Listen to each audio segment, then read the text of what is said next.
Welcome back to another edition of Pages Promotions Virtual Book Festival Autumn 2020.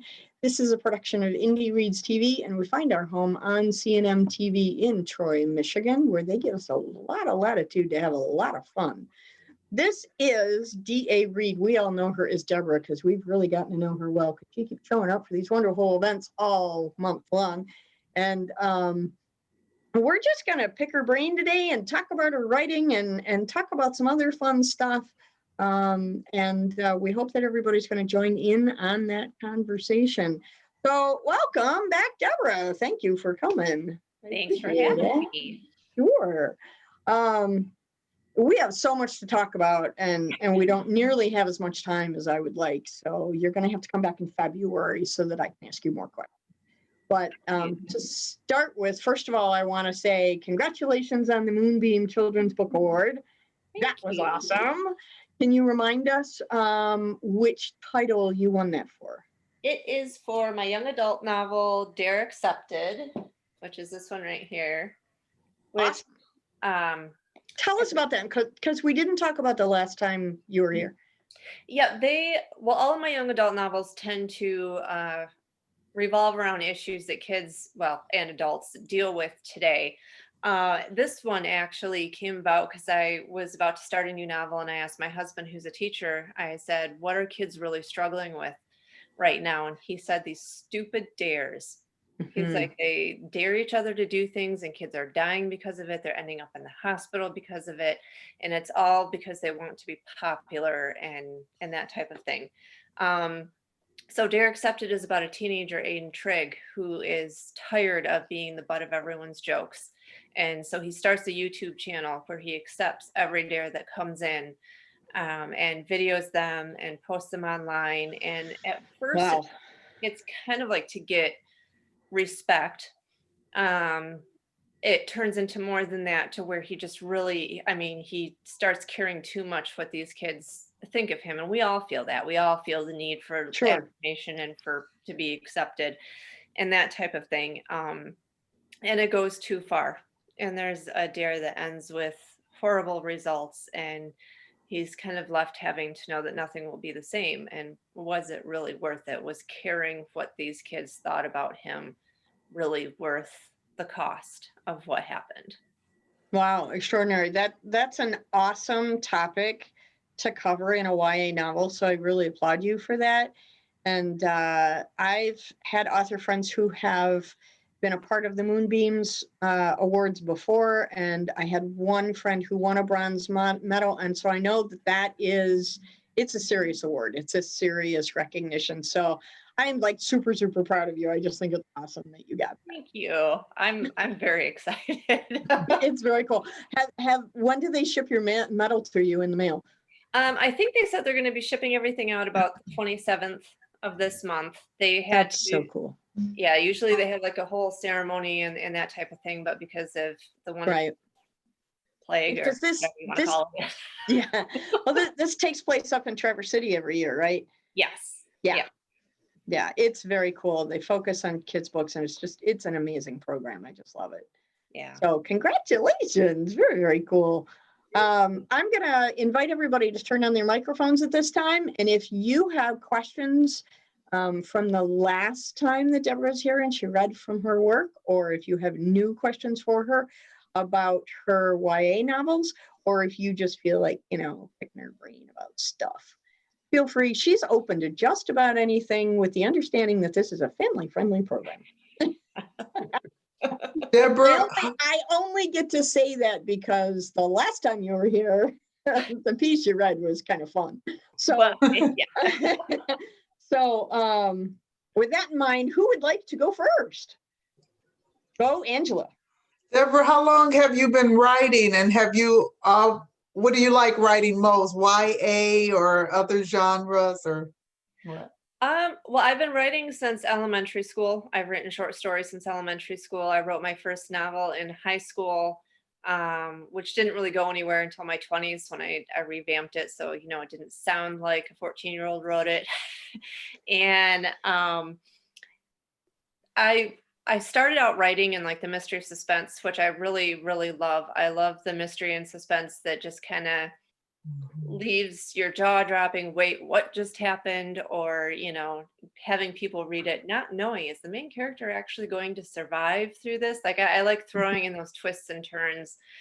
I started writing young adult for, there was a young lady who I met who actually inspired Daisies in the Rain, which a lot of you have probably already heard before. And I wrote it for her. It was supposed to be a short story just to kind of show her that despite her physical disabilities, she's wonderful just the way that she is. And it turned into a full-fledged novel, and it kind of was a turning point for me, seeing the reactions from people, from kids, from teachers, from parents who have read it and said, thank you, this helps. It helps with this, it helps with this. And I realized I couldn't just go back to writing for purely entertainment purposes, which there's nothing wrong with that. But for me, to know that I could use my writing to help somebody, not just entertain somebody, really struck a chord with me. And so I've just been writing a lot of young adult. I do write some mysteries interspersed, as you know, because I had read from my latest When Death Whispered Her Name at the last one. But I'll be honest, I really love writing young adult novels. I'm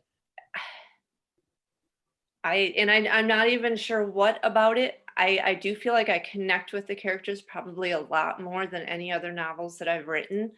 It's your immaturity. What? It's your immaturity. Oh, Yeah. Yeah, that's it. Do Oh, your, You're Do you- young at heart. That's what it is. yeah. Do you find too that your experience in running the YA helps with your working with the Author Quest program? yeah, it really does. Because with Author Quest, which is Jonathan Rand's writing camp for kids, I think it really helps me because I delve into their world more, trying to understand them and to know what they're dealing with right now and everything. It helps me to kind of be able to communicate with them and to understand a lot of what they're going through. Absolutely. Mark, go ahead. I found what you just said very interesting. Skipping from this genre to that genre to that genre. What inspires you to do that? You've kind of talked about what inspires you to do the YA, or the nonfiction, I guess I would call it. I don't know. Is it all fiction, by the way?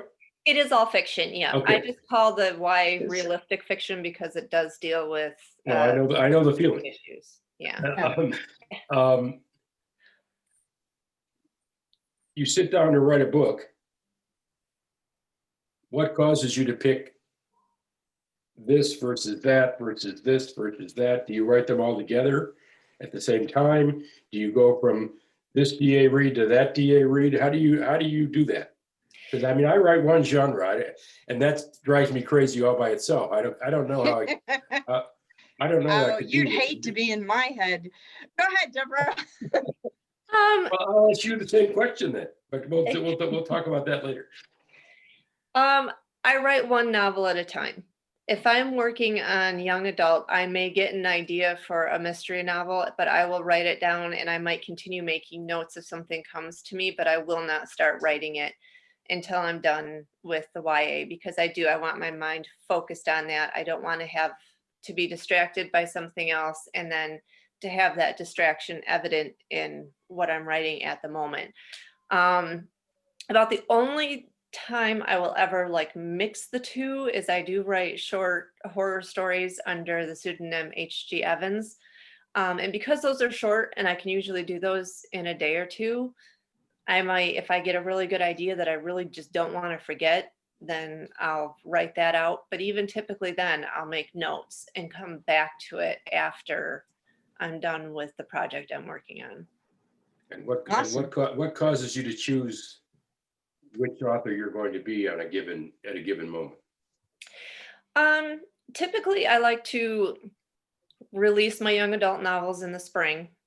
This one is the one I'm working on right now. It's going to be a little bit different. It deals with depression and suicide, and I'm going to release it in September of 2021 because it's Suicide Awareness Month.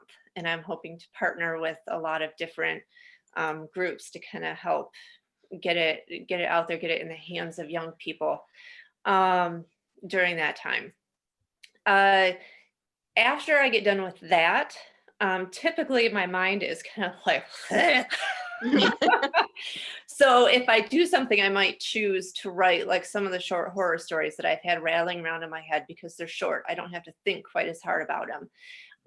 When I was writing the trilogy though, at that point, okay, I release my novel in the spring. While that is in editing mode, I would start the mystery trilogy and I would start writing that, and I would give myself 6 months to finish that and then start the editing process on that. So some of it is just like a scheduling type of thing. Okay, I'm releasing young adult in the spring. I'm releasing the mystery in the fall. And I typically try to have my short horror stories ready for October 31st, Halloween. I'm watching Amy shake her head. Yeah, I was And just I gonna feel the say, same, I feel the same, Amy, way. Yeah, Amy, you're shaking your head. What's that all about? I What just part get of that were you not getting? just the, cranking out book after book like that is just impressive. Amazing. Yeah. Well, I will be honest. I was looking forward to finishing the trilogy because especially having 2 younger kids and working part-time still and everything else, it was a lot even for me. And not saying that I won't be coming out with another mystery, but I really want to make sure that my young adult comes out every year, and that is going to be my main focus. And if I have extra time or get another idea for a mystery, then I'll make sure I do that. I'm super impressed with your ability to stay on schedule. It's one Yeah. of the biggest things that I struggle with, because I don't always know where the stories are going to go or what my characters are going to do or say. Being a plotter, that sounds counterintuitive, but there are times when my characters will just stand up and revolt. So I have to adjust for that. And I don't always, I can't build the revolt time into my schedule.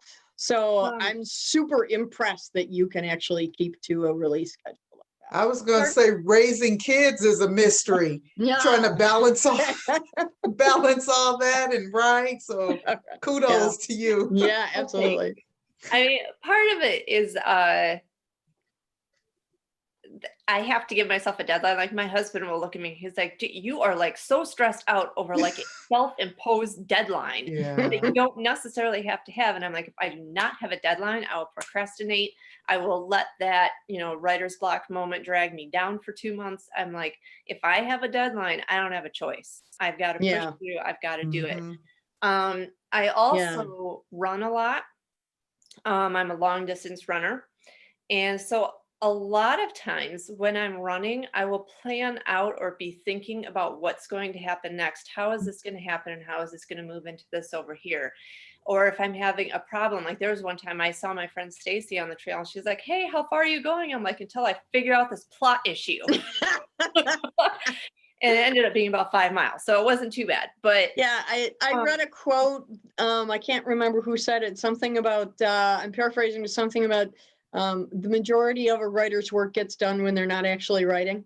Yeah. Well, but that enables me too, like with having young kids and having work, by having that time where I'm running and letting my mind just wander to wherever it's going to go.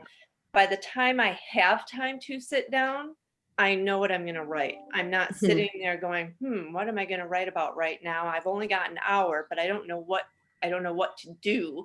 I've already kind of got a plan. So that helps me. And I would recommend finding something that just a hobby or something, even just walking, that kind of. All I have to do is get in the shower, and that's when the ideas come. I know, right? And then they disappear as soon as you get out. Yeah, Okay, it's like you're rushing, slipping, trying to get out and write them down.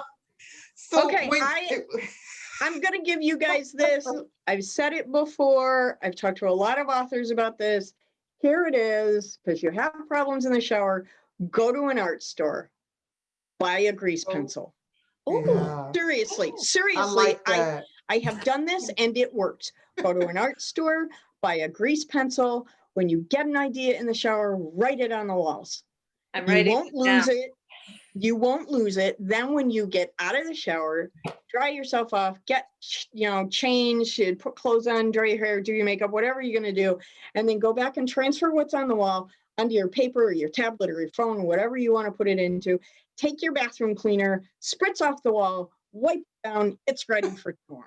And it won't look like a horror movie on your wall? I have done this for years before I met my husband, especially, and I was living with just me and my son.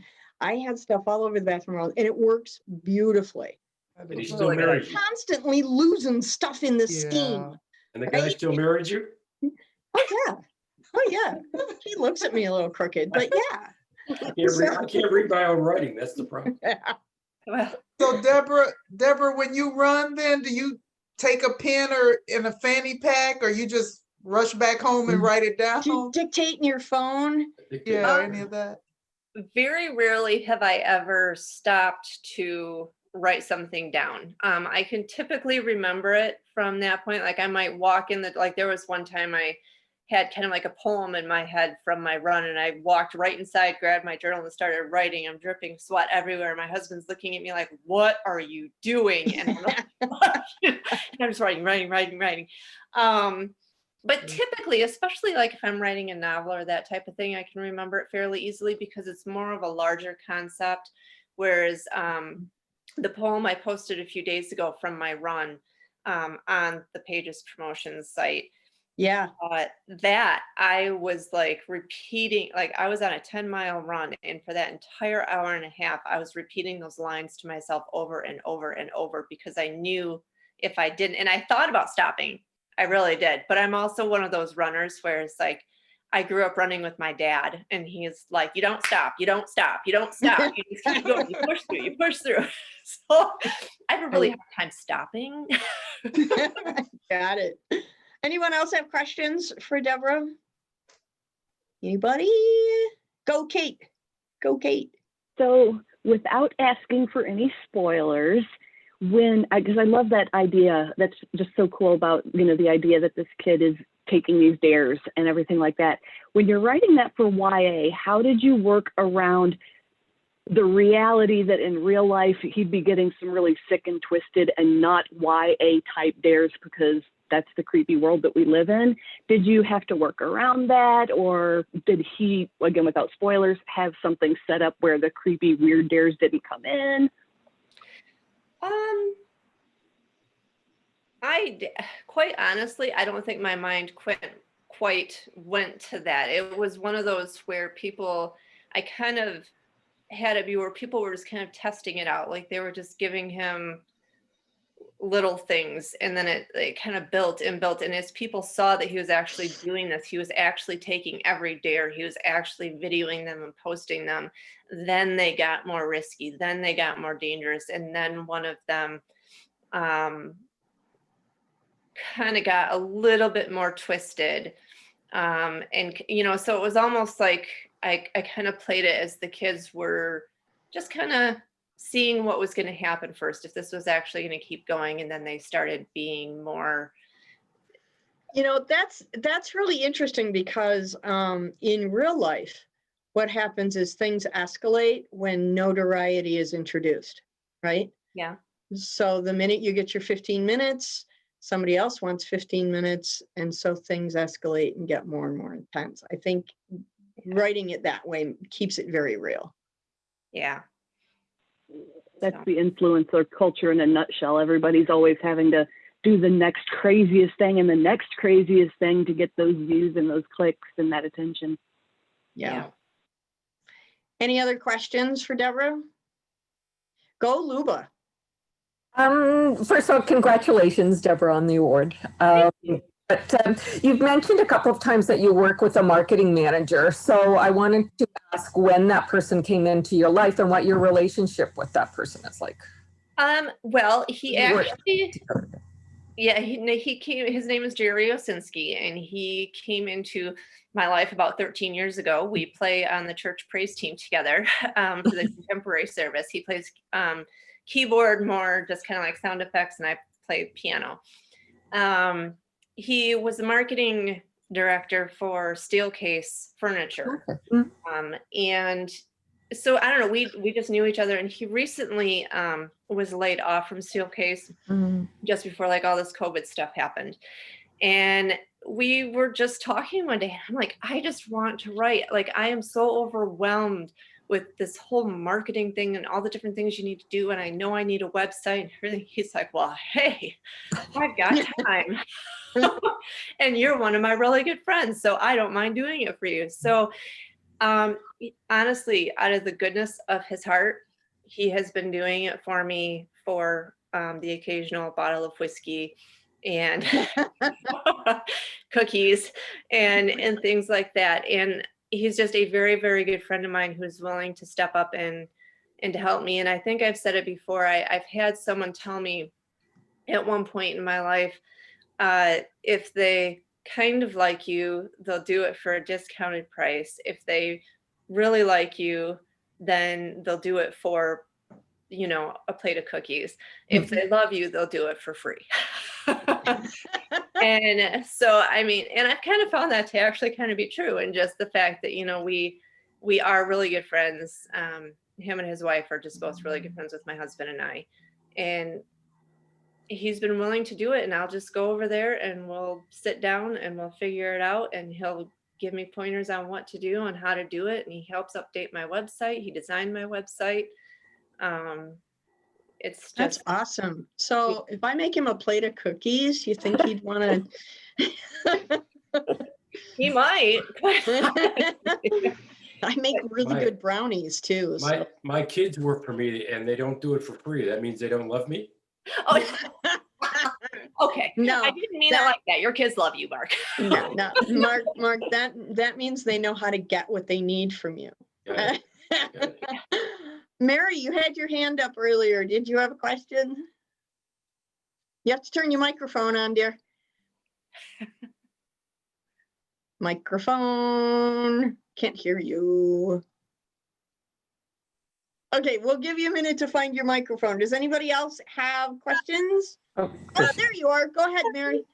I usually do Google Meet, sorry.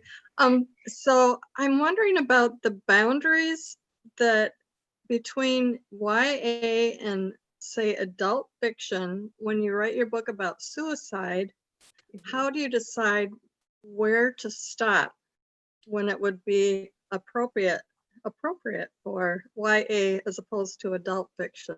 Mhm. That's a really good question. That is a good question. I'm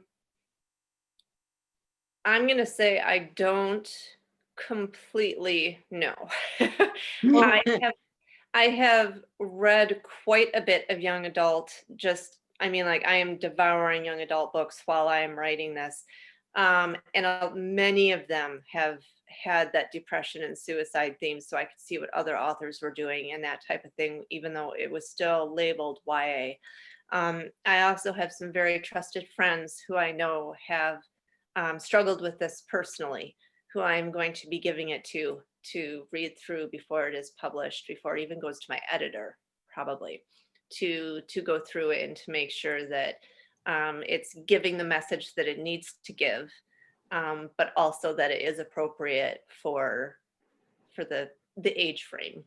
Yeah. And that brings up this topic Kate and I have talked about on several occasions about sensitivity readers.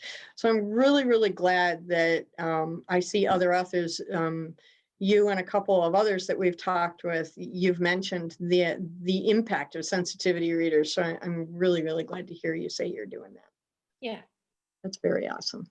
That's Anybody wonderful else? you're writing it. Go ahead, Mark. I have been reading When Darkness Kills Her. Yes. And I find your style very interesting. Sentences that aren't sentences, but are punctuated as sentences, and leaving dangling participles, and it's very interesting. I'm going, what did she say? What did I read that right? What authors inspired you to write in the style you do?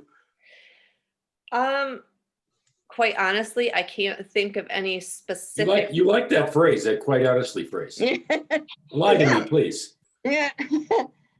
She has to say that you're an attorney. Okay, go ahead, Deborah. Oh, it's getting hot in here. um, Where were you on the night of the murder? so maybe, honestly, maybe not honestly. I don't know what specific authors have done that. I've read several that have that style. And I think to me, I probably even do that even more in the young adult, because it is very much more like how young adults or kids would speak or write or whatever. But I think to me, and I know this is just my preference or my thoughts, but to have like a shorter sentence, or to have almost like an incomplete sentence, but with like an impact, gives that impact even more than if it had been like a full-fledged, more wordy sentence. Mhm. But I can understand how, if that's not truly your style, how it just, it may not be quite as fun for you to read. So I'm sorry. Do you get along with your editor? Yes, except for my husband, who's like, you can't start a sentence with "and." I'm like, yes, I can. And it says so in like Stephen King's book, or whoever it was that I read, who said, as long as you know the rules and know how to do the rules the right way, it's okay to break them, as long as you know how to break them the right way. Absolutely. Yep. The standard is, if you've read Elements of Style, you can break every rule in that book. So go ahead. As long as you read the book, go ahead and break them all. Oh, hey, there we go. There you go. Elements of Style right there, Dave. Does anyone else have questions for Deborah? We are coming very quickly to the end of our time together, but we do have a few more minutes. Emma, did you have? Go ahead, Emma. Yeah. Deborah mentioned that you don't write for entertainment. So what is the main message that all your novels contain? I mean, I do write some for entertainment, but my young adult novels do try to have a message in there that will help kids or even adults kind of navigate through life. I mean, life is just hard. It's hard. There are a lot of things going on in the world that can impact us either positively or negatively. And sometimes it's hard to know how to navigate through that, especially when you're a young person. And you don't have all of the experience of being an adult and going through all of these things. For my mystery novels and that type of thing, I don't necessarily try to, that's more entertainment purposes, but there are also different things that I do kind of tend to throw in there. I know, like in the trilogy, there's a big element of what is right and wrong, and forgiveness, and the fact that we all make mistakes, and but not punishing someone for that if they're willing to ask for forgiveness or realizing that they're doing something wrong, and that type of thing. So I would say it's kind of a balance of the two. I do write for entertainment, but I do try to kind of put a message in my novels, especially young adult, to help people just navigate through this thing we call life. Awesome. Thank you. Anyone else have questions? Okay, I'm going to ask one last question before we sign off tonight. Where do you know how to draw the line with your mystery series? I mean, you skirt a lot of lines really closely. Like so what? Well, like with the graphic elements, with language, with blood, guts, gore, violence, how do you decide where your line is going to be that you're not going to cross in your writing? As for language, I typically don't put much language in my novels, if any at all, just because I don't necessarily think it's necessary. Wow. Yeah, that's okay.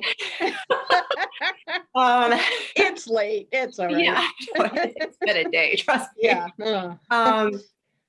For violence, I heard someone say this one time, and I think it's absolutely true and very much needed to hear for some people. and I needed to hear it. You can't have violence purely for the sake of violence. I agree. There has to have a reason for it, and it has to be a good reason, and it has to have something, back it up, whether it's, like the character portrayal or something that goes along with it that fits with it. But to just have violence purely for the sake of violence is not going to make your book go anywhere. It's probably going to put it dead in the water. And as for gore, like I've never really been one for gore. I might get pretty graphic, but it's not going to be over the top, making anyone rush for the porcelain throne. It's going to be more like, oh, that hits me in the heart type of thing, I think, than just gross type thing. Absolutely. Yeah. No, I agree with those limits. I try to maintain those as well. Thanks everybody for taking the time tonight. We are out of time. I'm so glad we did this. We're going to have to do this again. We're doing this festival again in February. So anybody who wants to come back, we'd love to have you back. I'm already plugging it. We're not even done with this one yet. So thank you very much. We're going to post links on Facebook to Deborah's work, so you can find that. And for anybody who missed it, you're probably watching the replay tomorrow because it's tomorrow where you are. Thank you very much, Deborah, for coming tonight. I really, really appreciate it. It's Thanks, so cool to everyone. be able to talk with you. And, one of my favorite things is to take an author like Deborah and pick her brain and unpack this stuff. And I know we have a lot more that we didn't get a chance to tonight, but we'll do it again. Thank you so much. We are Pages Promotions Virtual Book Festival Autumn 2020, a production of Indie Reads TV. And we find our home on CNM TV in Troy, Michigan. Thank you, everybody, for coming. Have a nice night. See you tomorrow. Thank you. Thank you. Bye. Deborah.